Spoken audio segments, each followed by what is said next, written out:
Assalamualaikum warahmatullahi wabarakatuh. Perkenalkan, nama saya Ayu Rofiani. Saya dari kelas 1B Perbankan Syariah, Fakultas Ekonomi dan Bisnis Islam IAIN Pontianak.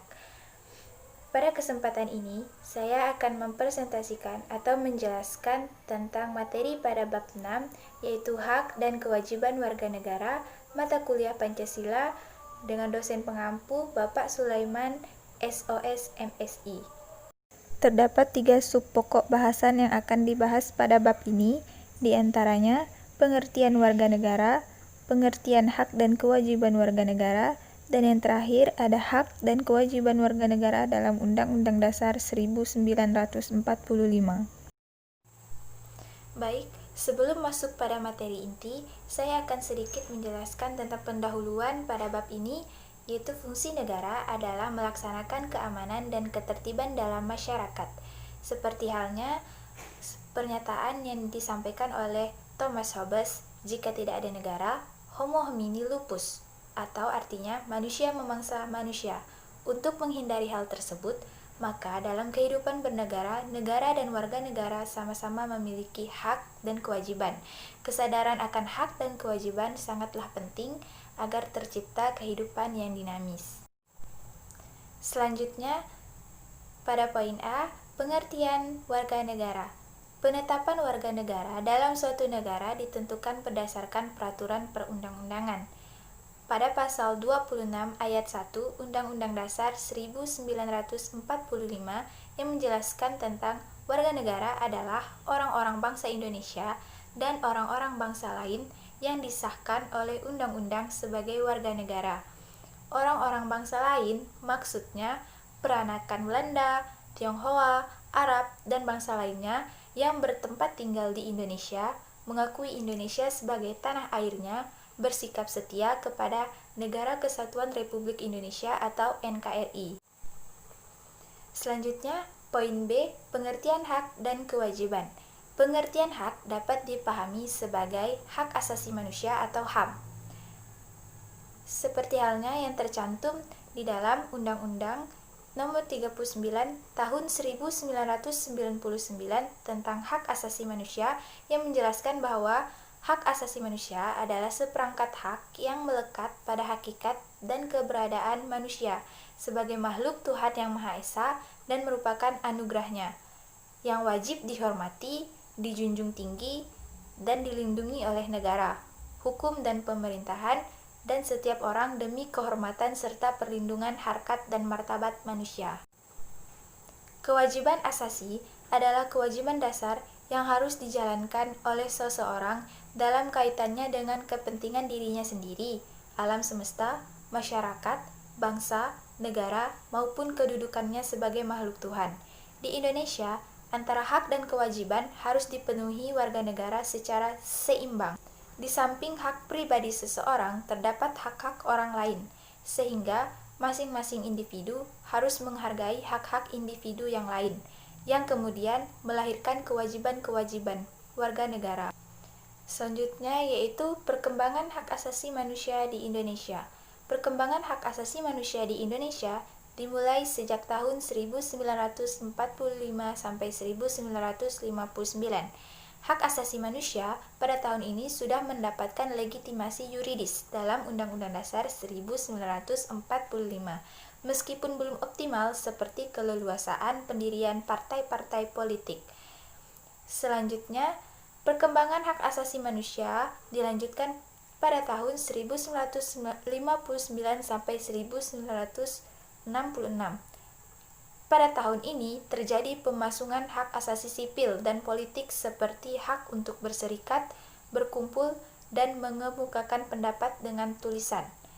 Yang selanjutnya yaitu pada tahun 1966 sampai 1970, pada tahun ini muncul gagasan perlunya pembentukan pengadilan hak asasi manusia. Perkembangan hak asasi manusia di Indonesia dilanjutkan pada tahun 1970 sampai 1980. Pada tahun ini, persoalan hak asasi manusia mengalami kemunduran dan terjadi penolakan terhadap hak asasi manusia. Lalu pada tahun berikutnya yaitu 1990, pemerintah membentuk Komisi Nasional Hak Asasi Manusia. Dan pada tahun 1998 sampai dengan sekarang, setelah jatuhnya rezim Orde Baru, terjadi perkembangan luar biasa pada hak asasi manusia dalam Undang-Undang Dasar 1945. Setelah membahas tentang perkembangan hak asasi manusia di Indonesia, saya akan melanjutkan dengan membahas pada poin C, hak dan kewajiban warga negara menurut Undang-Undang Dasar 1945. Yang pertama yaitu hak warga negara.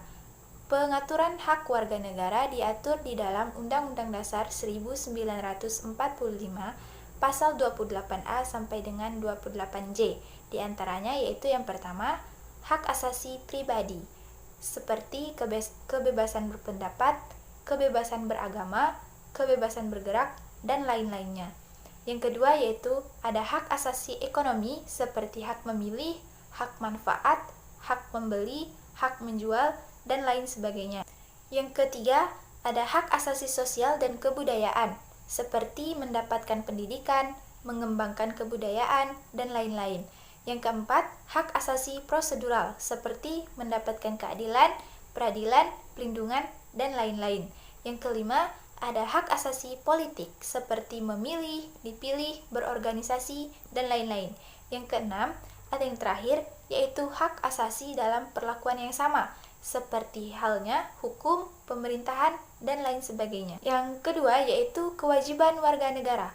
Pengaturan kewajiban warga negara diatur di dalam Undang-Undang Dasar 1945 pasal 27, 28, 30, dan 31 seperti membayar pajak, menjunjung hukum dan pemerintahan, menghormati hak asasi manusia orang lain, tunduk kepada ketetapan undang-undang, ikut serta dalam usaha pertahanan dan keamanan negara, melaksanakan sistem pertahanan dan keamanan rakyat semesta, mengikuti pendidikan dasar, taat kepada negara.